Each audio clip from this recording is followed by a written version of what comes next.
The fentanyl crisis here in Stanislaus County is killing more people than ever before. They understand that they're selling death.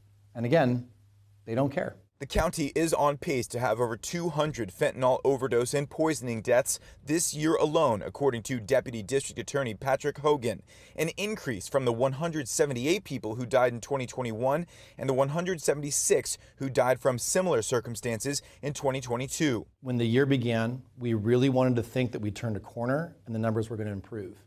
For the first few months of the year, we were seeing 1 to 3 people every week that were passing away because of overdoses or poisonings. That trend line has gotten worse, and we're now seeing on average 4 to 5 people every week, which is why we think we're going to surpass last year's numbers, making this a record year for overdoses. It is, to say the least, devastating. Hogan says dealers bring fentanyl into the county with low risk and high reward because of the large profit margins and the short jail or prison sentences if caught. He says the real victims are the users, and there needs to be more attention on this fentanyl crisis. We have to start understanding that when people are overdosing or being poisoned and they die, they are victims of this, frankly, criminal wave that's affecting our state. If we were in this county losing 4 to 5 people every week due to gun violence, that would be the #1 story on the news. Everyone would be talking about it. It would be a crisis that would be so significant that I would expect legislators in Sacramento to be paying attention and actively working to change the laws as much as they could to try to deal with that.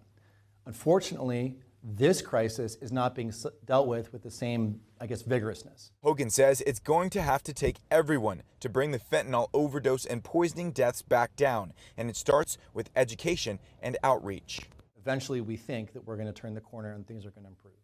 But what that requires is that everyone acknowledge that this is a crisis. And the only way we can acknowledge that is by talking about how these are the numbers we're seeing right now, this is the direction it's going, and we need everyone to be on board with the fact that we all have a stake in what's happening in our county. All of us have a stake in it. Hogan says if you want to help reduce these deaths, have Narcan available. And if you're an addict, call to find help. Reporting in Stanislaus County, covering local news that matters, Zach Boetto, Fox 40 News.